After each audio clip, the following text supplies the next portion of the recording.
Ayuda. Napunta dun sa ayuda. Oh, ano information ko?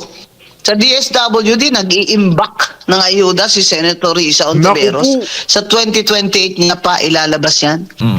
Ito nga kung pag-usapan natin ngayon, mga reaction of DPH, hindi na ho natin papahabain pa. Dito kasi, pinuna na ho ni Attorney Rowena Guanzon, ito nga ginagawang kabalbalan ni Risa Hontiveros. Kasi mga kabdita, ano nga bang ginagawa niya diyan sa pondo o ayuda sa DSWD? Ano yan? Iniipon niya para nga naman mga kabdit, ilabas niya sa 2028 upcoming presidential election. Yan ho yung malaking katanungan at isang malaking question dito kay Attorney Rowena Guanzon. Kaya mga kabdit, kung bago lang ho kayo sa ating channel, isang like, isang share, isang subscribe lamang ho. Malaking tulong na ho yan. React na ho tayo. Makinig ho tayo dito sa naging pahayag, pasabog ni Attorney Rowena Guanzon. Dahil mga kabdit, hindi ho biro-biro itong, alam nyo na mga kabdit, pag-iipon ng ayuda ni Hontiveros diyan sa DSWD. Kaya direct na ho tayo. Attorney, ito nga nababanggit po ninyong unprogrammed funds. May mahigit 90 billion pesos po ang vinito ng Pangulo at may mga natitira pa. Para po sa inyo, dapat lahat ng unprogrammed funds alisin dito sa budget natin. Ay, dapat alisin niya. Ginagawa niya yung kiti-kiti eh. Ginawa niya yung, kumbaga yun yung kanyang tawag dyan piggy bank na kukupit-kupitin niya yan pag may, President, kailangan ko ng ganito, tulies dun sa district ko para may kickback ako dyan na 20%, di ba? Wala nga pondo yan. Excess revenue lang ng mga kapondo dyan, dapat in-erase niya na dahil deficit naman tayo. Anak ng tinapaka BBM, 3 taon pa. Talagang ibabaon mo na kami sa utang. Kawawa mga kaapu-apuhan namin. Pero ikaw, baka siguro, dahil bangag ka, hindi mo napipil yun. Saka ang dami-dami yung pera na ninakaw. Hindi nyo na maubos yan. Sa 3 kamatayan nyo man, hindi nyo maubos yung ninakaw nyo sa amin. Pero paano mga mahihirap? Paano? Sa 3 years na ito, paano ang services? Sabihin nila, may maip naman attorney, may ganyan-ganyan, ayuda. Kailangan namin trabaho. Kailangan ng mga hirap trabaho. O di ba mga kabdit, mismong si former Commissioner Rowena Guanzon, mga kabdit, hindi ho kailangan ng ayuda ng mga Pilipino. Ang kailangan ho nila trabaho kasi mga kabdit, aabot ho ng 2 milyon yung wala hong trabaho dito sa ating bansa. Ganyan ho kalugmok, ganyan ho kabagsak itong ekonomiya netong Pilipinas. Hindi ho kailangan ng 1,000, 2,000 kailangan natin mga kabdita. Yung formal na trabaho, kahit anong trabaho para sa mga Pilipino, yun ho yung kinakailangan, hindi ho ayuda. Wag ho nilang dinadaan kasi nga mga kabdit, bawat ayuda, marami hong kickback. Yung mga hinayupak na yan, milyones, bilyones ho yung kickback na mga yan. Di ba? Lalo na ngayon, 20% to 30% kinikickback ho ng mga yan pag may ayuda. Payag ho ba kayo nun mga kabdit? Magpapaayuda sila ng, sabihin na natin, example, 100 million. Tapos yung kikitain mo nitong si hinayupak na ito, around 20 to 30 million. Ganun ho yan mga kabdit. Sa kanila lang ho napupunta yung totoong pera, hindi ho sa atin. Kaya ang kailangan ho natin, maayos na trabaho. Di ba? Hindi ayuda.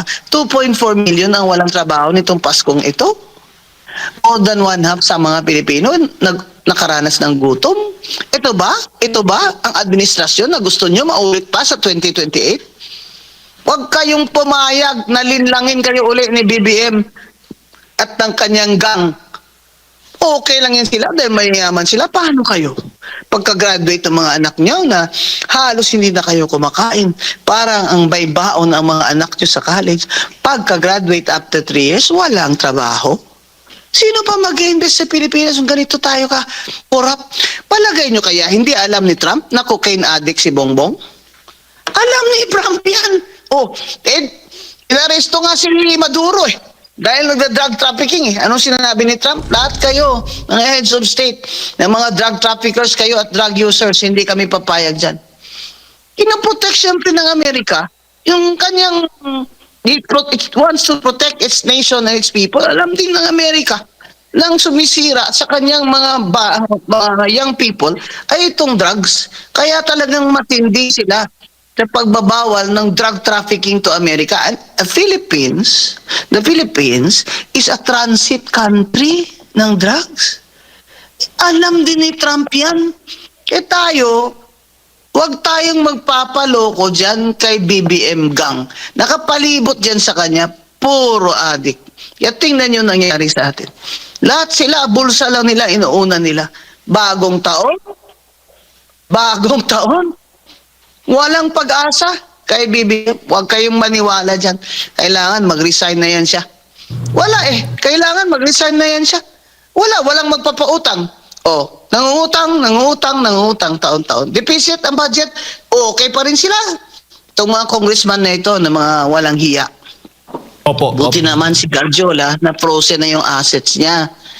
Ito naman ang panawagan ko sa Bureau of Internal Revenue. Si Garjola, tingnan yung pagsimula niyan, ganyan ba yan kayaman? Lahat ng mga anak niya, kontraktor. Dito sa Batangas, hari-harian yan. Tinatawanan lang kami dito sa Batangas. Ha? Yan. Ayan mga ka-update, total nasingit na ho ni Atty. Rowena Guanzon itong bank account ni Garjola. Ito kasi sobrang, isipin nyo mga ka-update tayo mga ordinaryong Pilipino, minsan kadalasan wala ho tayong bank account.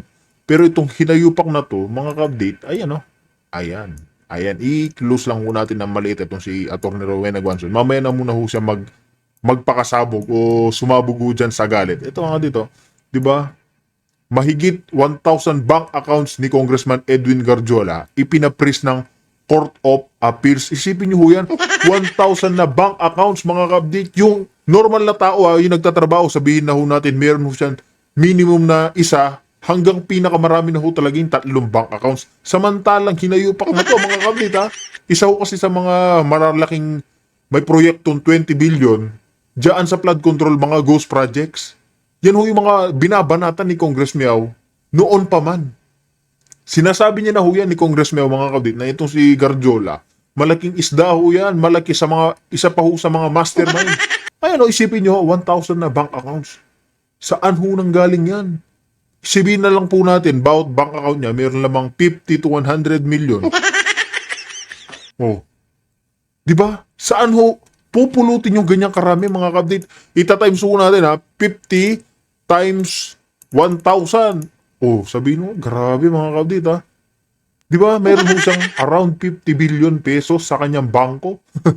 Ganyan ho katitindi, malalaking buhaya. Ayan, si Garjola pa lamang ho yan mga kabit paano na ho sila Martin Luther King? Paano na ho sila Bongbong Marcos? Di ba? Kataka-taka ho yan mga ka-update. Usaping bank accounts pa lamang ho yan.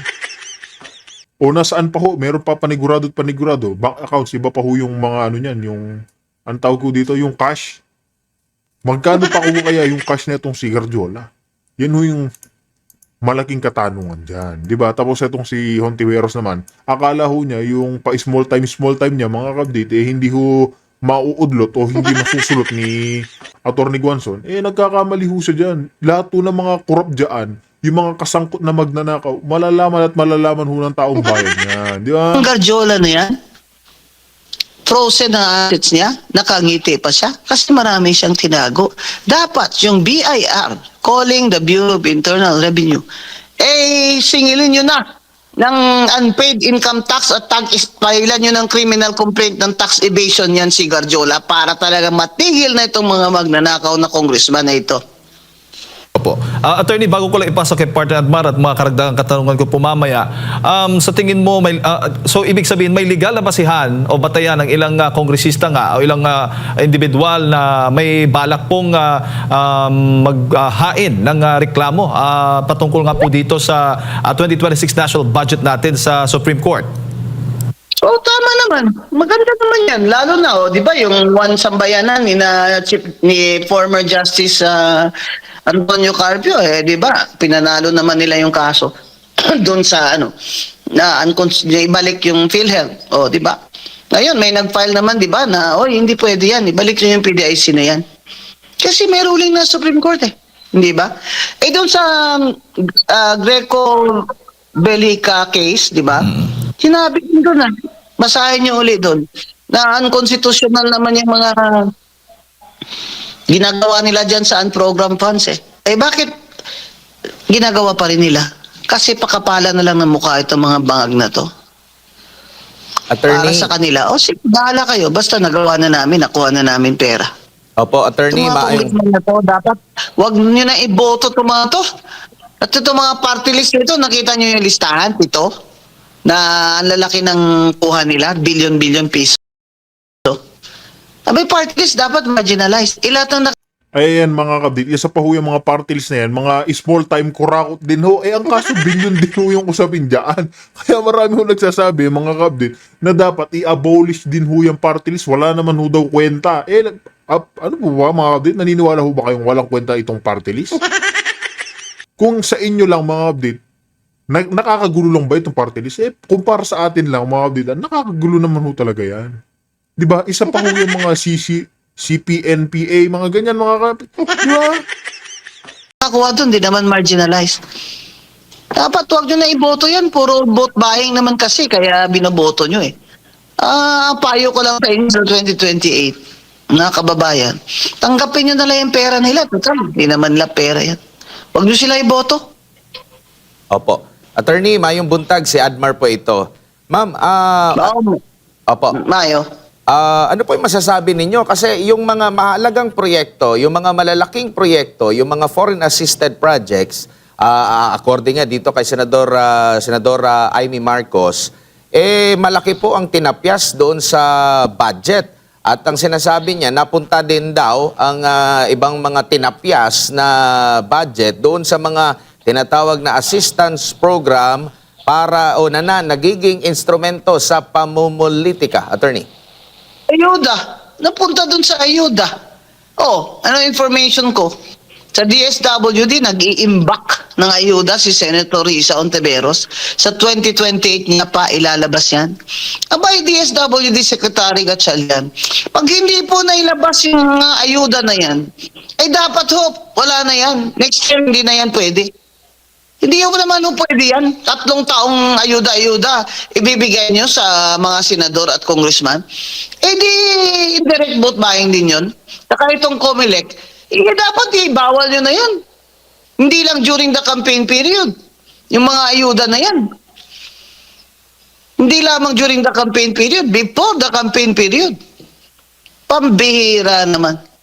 Pambihira naman itong buong sistema sistema ng mga politikong tradisyonal na ginagamit lang yung pera ng taxpayers para sa kanilang patronage at vote buying. Vote buying yan, direct or indirect, vote buying pa rin yan. Ano sinabi nila? Ayun, hindi na daw idadaan sa mga senador at congressman itong mga ayuda. Talaga, Secretary Rex Gatchalian, bibisitahin kita dyan titingnan ko. Ba't naman itong COA? Ano nangyari dyan sa COA? Dating COA commissioner ako. Anong dapat natin nakapaka-professional na mga tao dyan? Ano nangyari dyan? Dahil lahat tayo kakuntsaba kayo ng gang ni Martin Romualdez at ni BBM. Ano nangyari dyan? Nasaan ang post-audit nyo? Dyan sa mga ayuda na yan na nadodoble-doble na mga ghost na mga binibigyan. Abay, in the first place, DSWD, dapat hindi na yung mga barangay captain nag-identify dyan. Biro mo yung campaign period, doon sa Bigayan, doon sa Barangay Bato sa Sagay, sa 2nd District namin, may tarpaulin yung 4-piece ni Libanan. Ayop ka, Libanan. Taga saan ka ba? Di ba taga Leyte ka? Dynasty ng Abalos yung 4-piece, dapat nga ipa-cancel yung registration mo ng COMELEC, boto proprio Bakit? Nililin lang mo yung mga tao. Akala ng mga tao, ito yung 4-piece na namimigay sa amin. Di panalo ka nga. Biro mo yun, layo-layo, nandun siya sa Sagay, Barangay Bato. May tarpaulin pa siya na 4-piece. Binibigay ng DSWD yung pera. Ikaw tayo mga DSWD kayo sa Negros at sa Region 6 Panindigan nyo yung trabaho nyo ng mga career officials kayo. Bakit kayo pumapayag na may mga tarpaulin dyan? Dapat bago kayo mamigay, sabihin nyo na hindi, tanggalin nyo yan.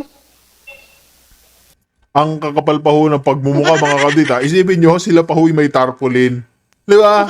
ganyan ho kakapal yung pagmumuka ng mga kongresista, lahat ho ng mga magnanakaw daan sa gobyerno ni Marcos. Kaya mga dit, susunod naman ho natin itong pasabog naman ni Senator Amy Marcos. Dito mga dit, director na rin ho tayo dito. Hindi ko alam bakit may ganun pa eh. Ang sabi kasi, naniwala naman ako na magiging cleanest budget. Naging sneaky budget naman to. Bakit ganun? So, bakit ginigiling ang pork kundi para pagulungin ang impeachment?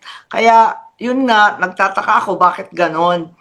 Ang balita ko, February 1, ang pinapakong date na i-disband na raw yung ICI. Ayun. Wala nang ICI. Kung sa bagay, nag-resign na lahat ng member Nag-effort talaga mag-live stream. Pero kung nanood kayo ng live streaming, mas marami pang postponement, suspension, pagputol, tapos ang katutak na telephone call galing kung saan. Nanood naman kayo nakita naman ninyo. Kahit i-live stream, marami talagang hindi nare-record ng mga usapin at negosasyon. Yun ang problema. Ma'am, punta ako sa local issues po. Ma'am, kasi 'di ba New Year na tapos po malapit na mag-lapse no yung doon sa para sa impeachment ni VP Sara. May ibang mga grupo ngayon na nagbabanta po na muling magre-refile ng impeachment. May we know your thoughts on this? Yes, wala akong kaduda-duda magfa-file ng impeachment. Parang handang-handa na Kasi, yun nga, napakadaming goodies sa ating giniling na pork na budget. Kahit sabihin nila na talagang cleanest budget, ang tingin ko mataba pa rin Kaya nagtataka ako para saan ang lahat ng so-called ayuda dito at yung sinasabing hard pork naman na kung ano-anong FMR, mga farm to pocket road, para saan kaya yan? Bakit hindi na lang sundan yung mga plano at bigyan diin? Ayan na nga, yung mga MUP na pag-usapan yung military and uniform personnel, yung mga pensyon na kinaltasan, yung pensyon at benepisyo ng ating mga employees sa gobyerno. Bakit nakaltasan lahat yan para ibigay lamang sa ayuda kung walang kababalaghang politikal? Kaya eto nga, dalawa yung eleksyon next year, pero wala namang national. This year na pala, yung BARM at saka yung barangay. Yun ang naisip ko. Pero maliban doon, February 6 is the reckoning date for a second impeachment against VP Sara. You think, ma'am, the complaint will be stronger dahil mas napaghandaan? May sinasabi po na mas maraming grounds yung pwede pong pagbasehan itong impeachment na to. Wala akong alam tungkol dyan kasi wala akong balak na tumulong sa impeachment na yan. Wala akong nakikitang karagdagang grounds. At kung tutuusin, ang hatol ng ating Korte Suprema ang nagbigay ng additional procedural guidelines para maliwanag yung impeachment. Kaya kinakailangan siguro ayusin muna nila yung impeachment saka natin makomentahan. Where do you stand on this issue of impeachment, ma'am? Are you continually supporting the VP po? Well, alam naman natin na kaibigan natin yan, pero tulad ng lagi naming sinasabi, tatayo kami na mga huwes sa impeachment and trial court kung aabot sa ganun. At syempre, lahat yan magbabase sa ebidensya. Pero sa ngayon, wala naman tayong nakikitang ebidensya pa. Hindi ko alam kung ano ang gagamitin ng katibayan laban sa kanya, kung may bago ba, kung may mabigat ba, kung papayag ba sa kanilang proseso ang Korte Suprema. Marami pa at very speculative pa tayo at this point. But definitely you are expecting na meron talaga on February. Yes, I believe so. Magugulat ako kapag hindi. Ma'am, nagkausap na po kayo ni VP? Oo naman, nag-Happy New Year naman. Pero asa Davao yun Ngayon lang umiikot siya Maraming imbitasyon nitong New Year.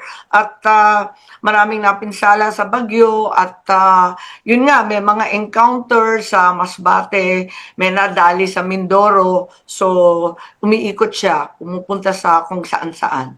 Ma'am, napanood namin yung sa social media post po ninyo about dun sa giniling na baboy. Ma'am, you said po dun sa bandang hulihan, yun ay para pagulungin yung impeachment laban kay VP. Why are you convinced na ganun yung 2026 budget? Hindi ko alam bakit may ganun pa eh. Ang sabi kasi, naniwala naman ako na magiging cleanest budget. Naging sneaky budget naman to. Bakit ganun? So, bakit ginigiling ang pork kundi para pagulungin ang impeachment? Kaya, yun nga, nagtataka ako bakit ganun.